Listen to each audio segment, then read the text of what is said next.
Hey, this is Jon Gordon with Positive University, and today my guest is Brandon Steiner. Brandon is a friend, but he's also the biggest brand name in sports memorabilia. Steiner Sports is incredible. I've been to his facility. You would not believe all the memorabilia, all the signed baseballs, the bats, the gloves, you name it, the jerseys. It's incredible. Brandon, thank you so much. Well, it's a pleasure, but of all that memorabilia and collectibles, the most important thing is we broke bread, went to Yankee Stadium, and you met Ron Guidry. I would say that was an incredible day. Yes. That's the coolest thing for me is when I see my friends, I'm able to hook them up with players that, I always consider just working with them. And then, but they're your childhood heroes and everything. That's what I love, hooking up customers and friends with. Well, you're there with Eli Manning. You're interviewing him. I thought that was amazing. And then right before we walk in there, we see Ron Guidry, and I go over, again, a childhood hero, Ron Guidry, get a picture with him. I actually have the picture right now in my office. I love it. There's not many people you meet that you go like, wow, I want an autograph or I want a picture. And he's one of those people. Yeah, he was special, man. He's a special guy and a special pitcher. And you learn a lot from people that are really extraordinary. And I've really made a living off of it. And I've made a really life out of it because it's just amazing when somebody's particularly great at what they do, what you can learn. I feel that way with you. I mean, I've been such a fan of your books, loving everything you've written, your newsletters, and then I get to hang out with you and meet you, and I figure out what the secret to the sauce is, and the takeaways are amazing. And I'm grateful because, not everybody gets a chance. And my goal is always to make as many people happy and get them that accessibility so they can meet and learn and grow and know. Well, I'm thankful we're friends, and I'm thankful for the work that you do. You wrote a book a while ago called Gotta Have Balls. Talk about that. I love the title. Well, you got to have balls, believing that was my mother's favorite line. And it was a book about having, really the chutzpah or the nerve, or really it's just about going the distance. Don't stop at success. Move to significance, move to be the best you could possibly be, regardless of the hole you may stumble upon or the barriers. And my mother was relentless in pointing out to me at a really young age. I mean, as early as 6, 7, 8 years old, we'd walk into businesses or we'd run into people and say, look at that person. It's unbelievable how successful they are, but they stop. They could be so much better. There's so much more there. Look at them. Boy, wasted talent that is. And so you got to have balls. I was like a kid that listened to his mother, and I made a lot of money, and I made a lot of friends, and I built a lot of relationships off of that philosophy that she gave me, which was, don't give in. Forget about giving up. Don't give in. And I was thinking about this, John. Like, I think one of the biggest problems I see right now is success. Success can be almost a hindrance because you start feeling good. You start feeling like, wow, look what I did. Look what I got. You see teams that like win a bunch of games early in the season and then boom, because they feel like they got it instead of working harder, because you can always get better. I always say, beat yesterday. So that's what you got to have balls is all about. It's kind of how Steiner comes together and how I built a part of an industry and how I started this company with $4,000. So if you're an entrepreneur or a salesperson out there, you love that book. It's a really easy read, and it's a lot of stuff you could put in play. Well, tell us about that. How did you get started, and how did you become the biggest brand name in sports memorabilia? Well, it is not going to be a sexy story. I mean, I did start with $4,000, but I was on the train, and the next book I wrote is Living on Purpose, and a lot of everything I've ever done is about purpose. It's about a dream and purpose, and that's been the initiator for me. So my mom had just passed. It was the Rangers. I was a big hockey fan. I just won the Stanley Cup. And I'm on the train, and I'm like, I got to get off this train, man. I got to get off this train. This guy's got his shoes off. This other person's eating food. The other person's on the phone. This other person hasn't showered in 6 months. And I just never, I don't know, the train thing wasn't good for me. I was never catching the train. I was missing the train. And I look down, the train's packed, and I see this person who's got the back page of the Daily News with Mark Messier grinning cheek to cheek that he won the cup. Now, people don't know that. The Rangers had won the cup. They hadn't won in 54 years. The city went crazy.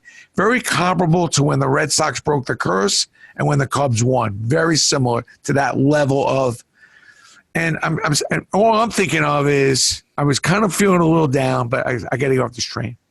And I look at that photo. I go, you know something? I could probably sell 17,000 of those. That's how many people fit in Madison Square Garden.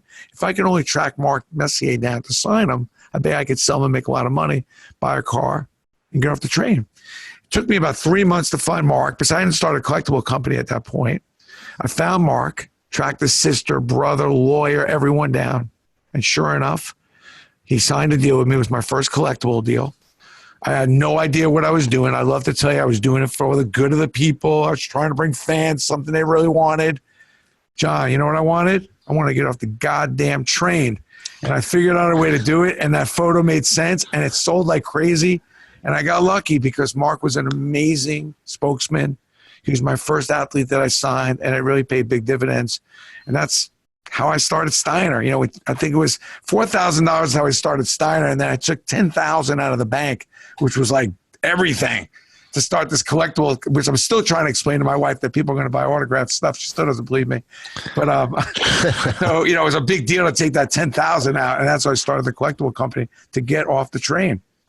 And then what happened after that? I mean, you know, things started spiraling. Mark was a great get. And then, you know, I got in Phil Rizzuto. I was representing him at the time. And I started rolling. And what ended up happening is Mark got traded to Vancouver.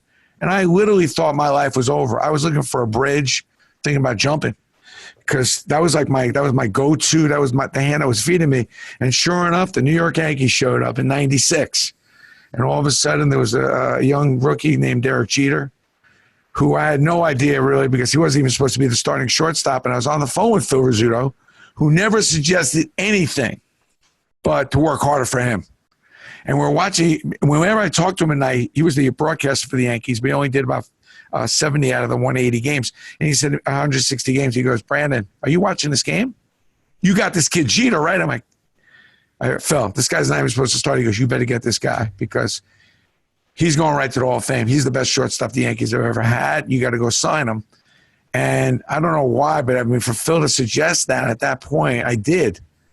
Obviously, that was a good 20-year run. I need not get into the details. And along with that, also was Joe Torre, Mariano Rivera, and 4 championships out of 5 years. And that really was what started propelling me. And then soon after that, I developed a partnership with the Yankees called Yankee Steiner, which was a industry game changer. What is your value proposition to these players when you go to them? When you went to Derek Jeter, what did you say to him to get his business? My value proposition today and 20 years ago is the same as when I was 12. How can I help you? How can I serve you? Not what can I get from you? I feel like if you could solve a problem for somebody, value is something that most people don't talk about, but I always look at value. When somebody comes and I look like I can have a relationship with them, the first thing that comes to mind is, can I provide value for them? So otherwise, like, how's this relationship going to work? So, everybody's thinking, like, you go to these athletes, all the things you need from them. I was trying to think of the things I could do for them. And that's how I like to get relationships started. And I learned that at an early age. Back when I was delivering my newspapers, my mom was telling me, stop selling and start serving and solving. And I went and started delivering bagels and milk with the newspapers, and it really enhanced my route dramatically. And I use that same philosophy. So when I went to Derek, I said, look, how can I help you with Turn 2? How can I help you raise money for this foundation you're starting? With Mariano, was just doing all these little things for him that he needed help with because he didn't speak English and he didn't get around all that much. And I was just trying to help him with the little things. And, if you were playing the long game and you're not playing small, you got to help people. And, you can't expect things back. You don't know if you're going to get what you're giving back. But you got to be able to play and just do what you think's right and do as much as you can for as many people as you can. And I think a lot of people in sales struggle with that. Because they think, if I do this for you, you're going to do that back for me? And it's a small game to play. If you really want to play in a large arena, you got to lose that mindset. And that's the mindset. I got to give my mother a lot of credit for really instilling that at a young age. But stop selling and start serving and solving. Be a problem solver. I love that. Serve and solve instead of sell. That is so powerful. And when you would go to Derek Jeter or any athlete, they would sign a bunch of collectibles or different products. In concept, yeah. But, these guys are busy. There's a lot of chasing, a lot of groveling. I mean, I'm looking pretty good now, in a $50 million company with 100 employees. But there was a lot of groveling, a lot of standing outside in parking lots, chasing guys down in nightclubs to get them to especially back then, people didn't even know what going to do a signing was. I had to explain it to them and organize it. I was trying to figure it out myself. But yeah, I mean, I think, you go to these guys, you sign them to a contract, in some cases for multi-year or a year or multiple signings, pay them per item or pay them for the time. And then the real key is coming up with creative product for them to sign that would stand the test of time, that people could put in their man caves or their offices or their kids' rooms, and it adds some value. And that's where I'd like to think my creative side of my brain came to work. And I'm excited about that. Those products that exist in so many homes around this country, around this world. And, when I see young kids, or even I see older kids that talked about that their room was filled with it. It's great joy to know that, I create a little happiness for these people. Were there times when you didn't think you would make it? Yeah, like every day, like including today. I have never lost the underdog mindset. Every day I'm not drive myself crazy with it, but every day I think this is gonna be it. I'm gonna lose it all. I mean, I have a tremendous fear of failing, and I never take winning for granted ever. Is my key. And I wake up a little nervous in the morning. I try not to be overly crazy, nervous, worrying type, but I have a little worry in my game, and I have a little nervousness in my game. I think for me, there's only really two things to worry about: what's about to happen and what did happen and what you're going to do about it. So, I've learned to now feel confident enough that whatever it is I'm going to face, I'm going to be able to tackle, particularly in my realm of expertise. But, listen, if the winning, the hard part for me was losing. Like, I think I was never a good loser. I hated losing. I'm the most competitive guy you probably ever want to meet. And the hard part is, if you agree that losing isn't the opposite of winning, if you can get your arms around that we all know we need to lose to learn and all that. But here's the hard part for me is, as I started to win a lot more, John, and winning started really increasing, I started losing more. And I really had a hard time for a while. And that's one of the things I talk about in the new book, is I really struggled with the increased losing. And at the end of the day, if you win 51 and lose 49, you're a winner. The goal is you have to win more than you lose. You want to be a winner. But you have to admit, if you're going to, I always remember talking to like a Jeter or a Mariano, and I said, how tough was that loss? And he would say, well, I didn't expect to go 162-0. I mean, it was a tough loss, but we still won 7 out of 9 games. And I'm making sure that that's more my mindset. Never comfortable with losing, but you have to understand that the losing does happen for a reason. And you really can't get too caught up in it as much as you want to get caught up in it, to make sure you really are extracting what you did wrong, where you can get better. And believe me, a lot of sleepless nights. I think losing gives you the blueprint if you really want to open up your eyes and look in the mirror. And I was looking in that mirror a lot of hours of the day, because I just wanted to get better that much. I just wanted it so much. But you're at the top of your game right now. I mean, I know how successful you are. Why is there fear even now? Because it's a challenge of the underdog again. It's like, this is what's next and what else has always been my philosophy. And how do I get healthier? Can I still be a better husband? I've widened the approach because I know the money grab isn't going to be enough for me. I know I come to that conclusion. I know that just having a lot of money isn't. How do I become significant to the point where I've helped enough people? That's like more of what's weighing on me is, have I done enough for my community? Have I done enough for my kids?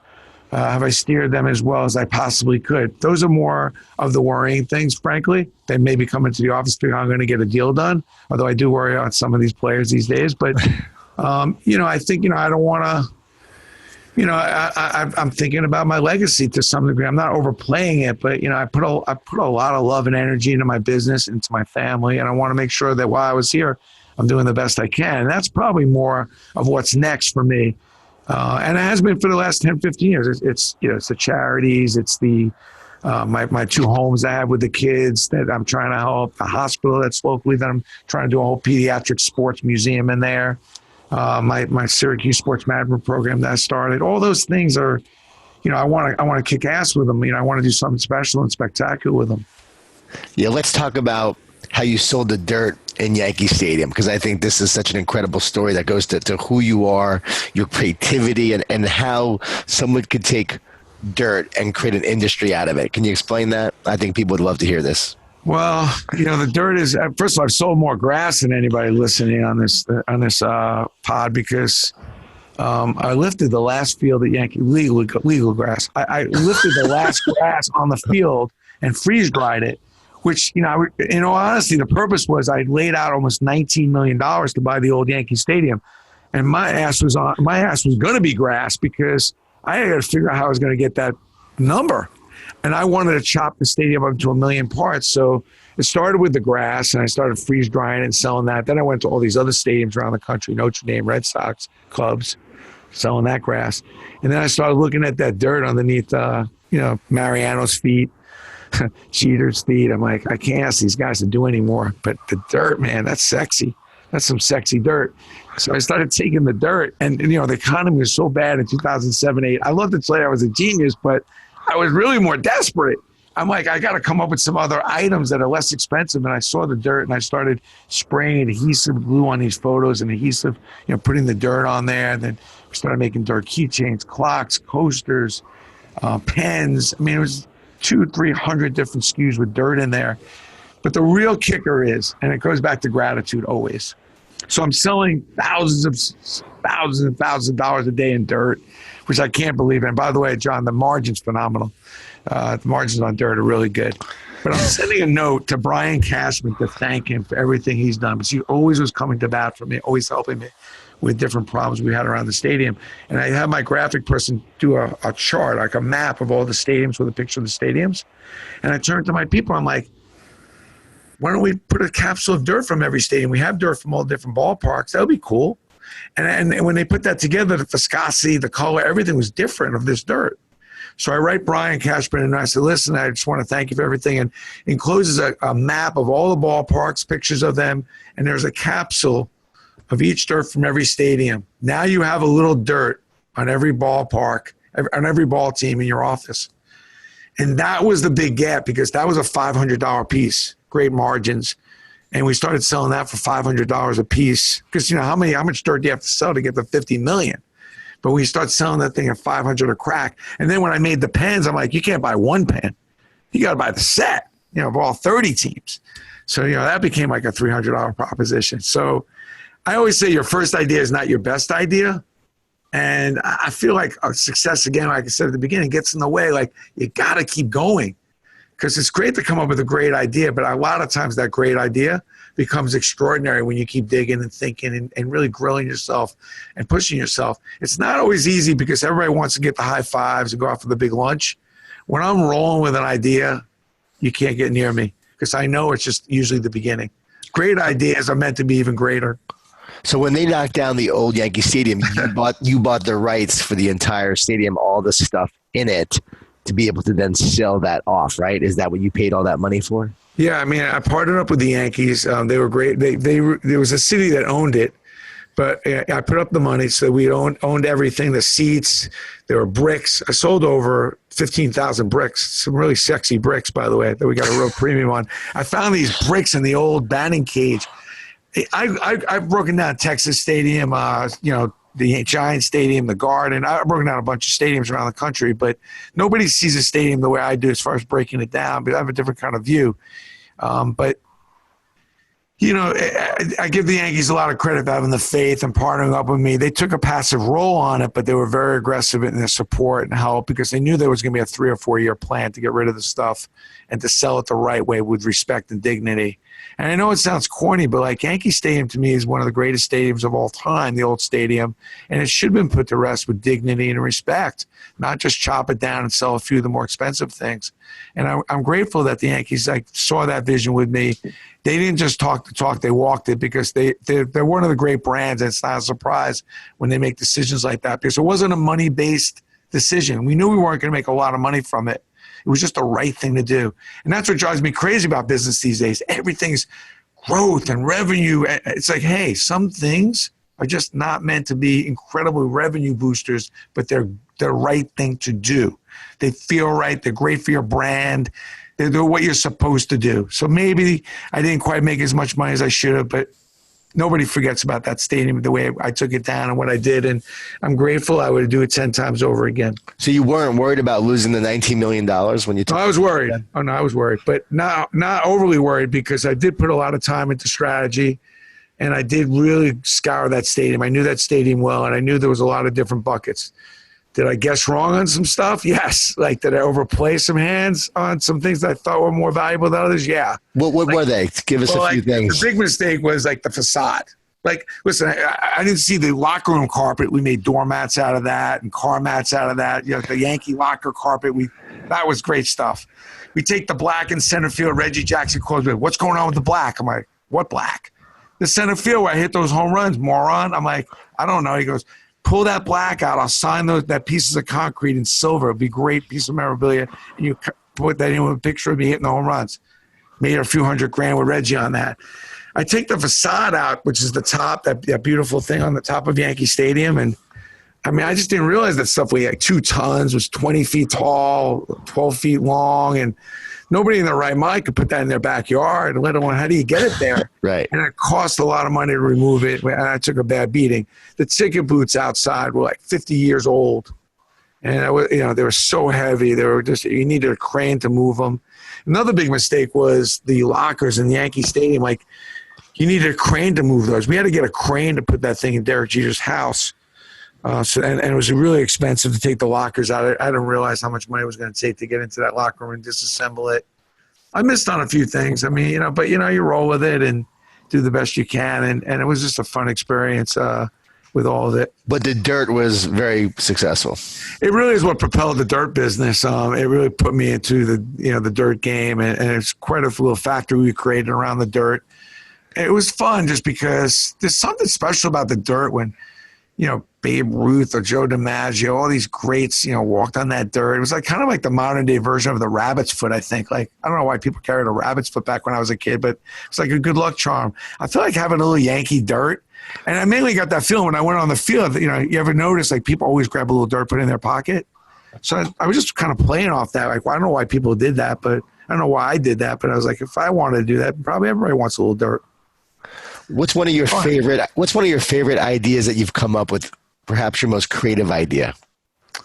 Well, I mean, one of my favorite ideas recently was I felt like I went to speak at this high school, and I was talking to this group of kids, and I was telling about my favorite moment in sports, which was Messier winning the cup. And the kids were looking at me like a deer in headlights. I'm like, okay, I get it. You don't know who Mark Messier is. This kid's like 18. So I call up Mark, and I'm like, Mark, nobody really I don't think anybody remembers who you are. Man, it's going quick. You got to do something.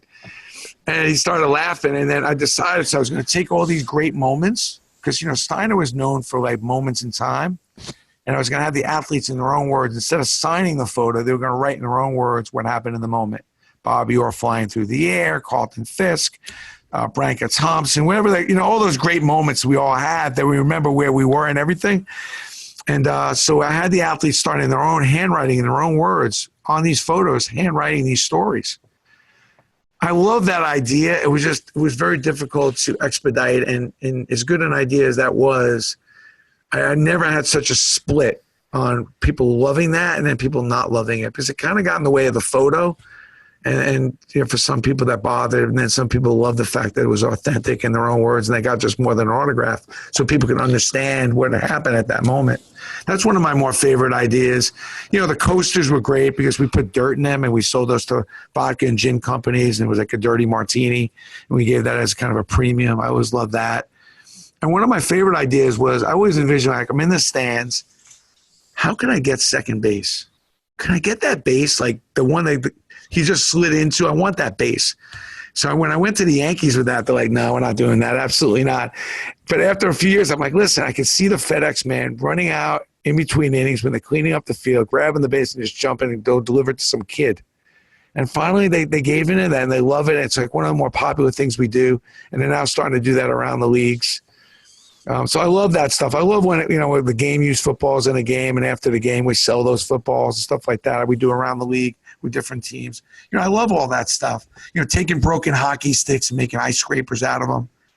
So you've got a stick from your favorite hockey player, and that's the thing you scrape in the ice. I love stuff like that. I take the court from North Carolina when they won the championship, and I'm making cufflinks and tables out of that court. It's nothing like getting closer to the game that really mattered to you the most or the team that you love. And I want to get people as close to the game as I can. So that's kind of the fun part of the biz. Are you always thinking of new ideas? I think there's a word probably more than always. That'd probably be the word, which is a problem. Like, I can't stop thinking of ideas, and I'm not to be egotistical about it, but I think a lot of them are really good. But you're trying to put them in some kind of order. You're trying to get some kind of sense, because I get a little crazy. But I love the marketing and promotional part of it. Believe it or not, when I started the collectible company, the real emphasis was just to open up doors, corporate. I was never thinking we were going to be a brand. I always took my brand very seriously, though. So I was thinking, like, if you're going on a pitch or a sales meeting, you send a baseball from a pitcher from that city. Hope you're looking forward to my pitch. You landed a big piece of business. You're about to start off the new year. You send them a home run bat from Hank Aaron or Derek Jeter. Looking forward to hitting some home runs next year. We're going to knock this business out of the park. You send a pair of boxing gloves signed by Muhammad Ali, or a hockey puck signed by the goaltender. We all have the same goal in common. Or a ball signed by one of the managers. Say, we want to manage your money. We want to manage your banking. And have salespeople. So for the first 3 years, all we were doing is hooking up with salespeople using these products to just, to kind of as a kind of an entry point or a loyalty point. And that's kind of how Steiner really got started too. I was only thinking about, how do I get more business? How can I grow my business, and using that product as kind of a door opener as a loyalty item. And now you do a lot of personal growth, self-development. You just wrote a new book called Live on Purpose. Talk about this new book, and what does it mean to live on purpose, and why did you write it? Well, I feel like the last book I wrote was so positive, and it really was all true, and it was really how I built Steiner. But I got one review, John. I read all the reviews on Amazon. One review where the guy said, "How convenient it is for you. Everything seemed to work out just perfect. Invested 4,000, then 10,000, then Jeter popped up, and Messier jumped out of the cake, and everything's just great for you, Brandon." I don't know if I believe all that. And I took a deep dive in that comment, because I said, maybe I wasn't as authentic. Everything I said was true, but maybe I wasn't as transparent, I should say, about the trials and tribulations as an entrepreneur and in building this business as I should have been. So, I pick up this next book. I wrote this book to really get a little bit more into what success is about versus significance, and what sometimes the trials and tribulations that happen behind the scenes with success. And I'm on 437 Madison, John, richer than I ever thought I was going to be. I grew up really poor. And I say poor, operative word there is poor. And here I am, never having to work another day the rest of my life at the age of 40. And I'm bankrupt. I'm emotionally spent, physically shot. I question really how good a husband or even father I was. Forget about friend. Friends would call me up in the back of my mind. They'd be like, when do you want to get together? In my mind, like a Jerry Seinfeld, like, how's never? Never good? And I was just so consumed with myself and the business and the money grab. And I thought by getting this check, I was like a mafia, like I was a made man. And I realized on that day that I could go get more money, which I kind of like the money grab, and instinctively I was actually thinking, maybe I just go get more money, or I can go get myself, a little more balanced. I'm not a big work-life balance guy, but you don't want to be bankrupt in those other pillars. And I just got on a mission of how to get healthy and how to be a better parent, how to be a better spouse, brother, just a kinder person and generous person, and just find out all the other things, what it would take than just money success. And in doing so, I just thought, I live in a pretty affluent neighborhood, and I was like, wow, I don't think I'm alone on this concept. And so the book isn't about like telling you what to do. It's here's where I ended up. I thought this money thing was going to be amazing. I came home, my wife's like, look, empty the dishwasher and take the garbage out, and maybe we can have a conversation. The money and all that stuff, my kids, the people that matter the most, they really didn't care that much. So, and I think a lot of people are kind of a little delusional about thinking that the money solves all problems. And I think they overplay the money part in the way they view people. And I thought this book was interesting. I thought coming from me, especially for a lot of my friends and a lot of the customers I have, I want them to see all the sides of what happens and how success could be really a good thing. It could be a springboard to more success, but doesn't always have to be more money success. I love that. And would you say that now you're driven by purpose more than ever? I think forever, I've always been driven by purpose. I think, purpose has always been the initiator for me, and that's what the book is about. When you think about it, you start dreaming big. I talk about dreaming big, but also sample small and fail quick. I'm a big dreamer, but I've learned to sample. I've learned to be able to walk away. Don't be SOS, stuck on stupid. Don't get stuck just because you came up with an idea and you had some success in the past that automatically gives you a green light all the way through to do anything you want because, oh boy, you would be shocked.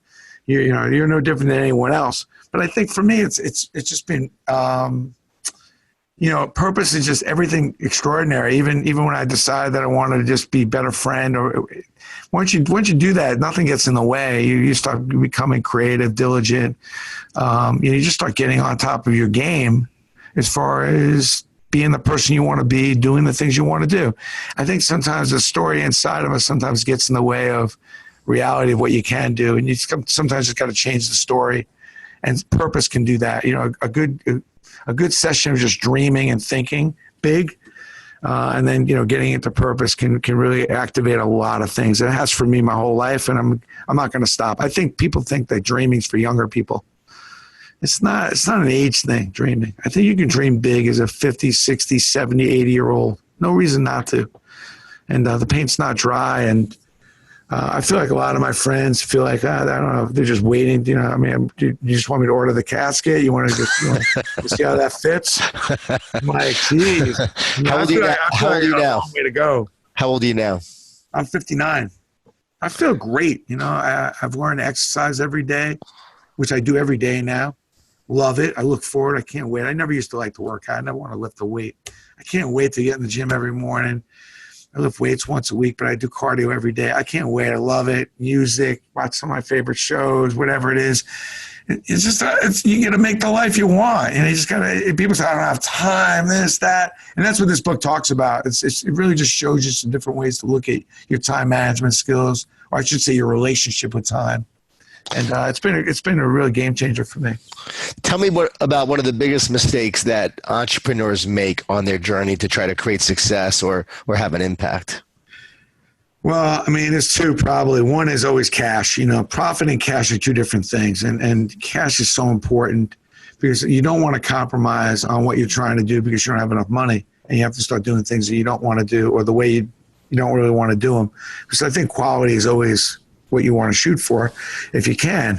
And time management, I just cannot believe how much disrespect people have for time. Just because you're a little all over the place with your idea and nobody quite believes it other than you, which is kind of the undertone of an entrepreneur, doesn't give you the right to waste time and just be all over the place.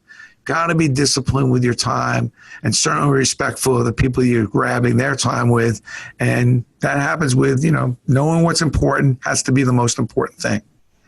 Your most important thing has to be your most important thing.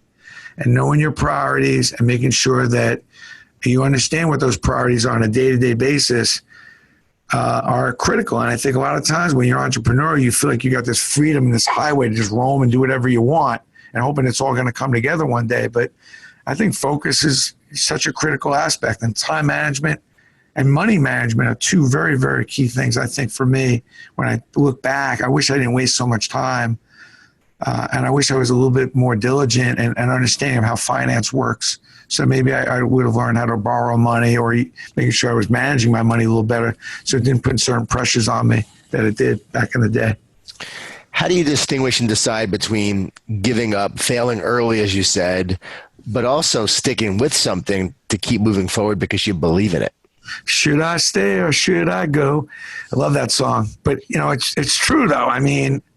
When I talked about the SOS, stuck on stupid, we're taught at a young age, like, never give up, get through that wall, fight it out. I'm like, hey, listen, I'm all the more for resilience. I think it's an underestimated characteristic. But what I do know for sure is that you can't manage what you can't measure these days. There's no reason why you can't measure success. There's no reason why you got to jump off the 100th floor when you can just take a dive off the second floor and see how things are going. And I'm a big sampler now. And in my book, I talk a lot about my failures, which I've never done. I mean, completely transparent about the just incredibly stupid stuff that I did. I mean, the book could be called, I cannot believe how stupid I was. I mean, it really could be just the whole book in itself. Because I like that title, by the way. I like that title. Yeah, I wish we would have thought of that, right? We were brainstorming stuff. I just can't believe how much of a moron. But, I just can't, I sample now, everything. I sample. And I ask a lot of questions, and I'm not afraid to really listen to the answer because the numbers usually don't lie. And I'm not saying I'm not a quick quitter, but I'm a proud quitter. At a certain point in time, you got to be able to walk away and move on to the next thing. And I've learned to do that now with a whole bunch of different things, which in this place, I have nobody even to blame. Like half these ideas, 3/4 of the ideas are mine. I'm like, what moron came up with that idea? Like, well, we can't fire him right now, but let's move on to something else. So, but you can't be afraid because remember, you're the boss. A lot of times people will be hesitant to come to you to tell you that, your idea sucks. So you got to make sure those lanes of communication are open to say, and you see the great coaches, John, right? That have the quarterback or somebody in that comes in and say, Coach, I don't think we can run that play. It's not working. And the coach has got to be open to it. One of the things I love about Boeheim is like I've seen players go to him and go, Coach, what you just said, it's not working. We can't do that. And he'll listen and he'll make the adjustment based on what the player's saying. And that, trust and then that part of the communication, if you're really open to not being afraid to fail, then that's what's got to take. What are you excited about going forward? What's next? I'm excited about the people I can help. I'm overly excited about the amount of people that I feel like I could touch with some of the experiences and some of the one-on-one stuff that I think is getting kind of missed with younger kids because there's so much easy ways to get results and there's so many apps for so many things, but there is no app for heart. There's no app for diligence and, being courageous and being curious. You can't pull up an app for that. And I feel like some of the mentoring that I can do and the people I can help is great. And by the way, I'm excited about these kids mentoring me like crazy. I've been really dangerous now on social media thanks to a bunch of 18 and 19 and 20-year-olds. I'm not afraid to go to them and ask for help. I have a whole crew of them that help me with my LinkedIn, my Instagram, my Facebook, and I'm loving it because I've got so many roads now to communicate and find out even more for my customers and for my friends. I've got some really good ideas up my sleeve that I'm about to put in play in 2019 that have never been done. I'm a big first to market, John. I'm not really interested in second place, copying others. I'm not saying you can't make a living doing it, but I just want to be there first. I need to get on the island and go, wow, it doesn't look like anybody's on this island. Maybe there's a country to be developed here. Maybe we can build a place called America or, that kind of thing. Like I would have been one of those knuckleheads that would have got on the boat like Shackleton or Christopher Columbus and figured out the world, that kind of thing. That's how my mind works. So in 2019, we're going to see if that can happen with some new ideas that I'm working on. Brandon, where can people find out more about you? Well, if you like some of the insanity, by the way, I get really wide with a lot of the views with my blog, from sex, John Gray, Harvey McKay. We're talking money. We're talking everything, on my blog. I've done by the way, I'm half illiterate, but 2,000 blogs later, and it's been a tremendous run. So you get me on BrandonSteiner.com. If you like the books, you get them on BrandonSteiner.com or Amazon.com. Either way is great, and love to hear from you. I love getting feedback of what you like and don't like. As I mentioned earlier, John, it's an honor and pleasure to get to know you, and I think the energy bus and playing like playing like a champion. All your books are just I just feel like the simplicity of your books has changed my model a little bit because sometimes I get things a little bit overcomplicated and then I refer back to some of your books and it keeps me on track. So I appreciate that. Thanks, Brandon. Well, I just want to say, just appreciate you so much. Love that you live on purpose. Love that you wrote that book. Love what you're going to continue to do to make a difference and make an impact. And Steiner Sports, just keep on doing what you're doing and having continued success. I wish you all the best there. Well, thank you. Appreciate you and keep on doing what you're doing. Love you. And we'll have to break bread again. Maybe we'll go over to Queens and catch a Met game. It looks like they're building it up over there. That would be fun. Hey, that was the first time I was ever at Yankee Stadium, the new one, when you took me. So thank you for that. That was an incredible experience. That was amazing. Cool. Absolutely. Yeah. All right, man. Have a great day. Thanks for having me. All right. Thanks, brother.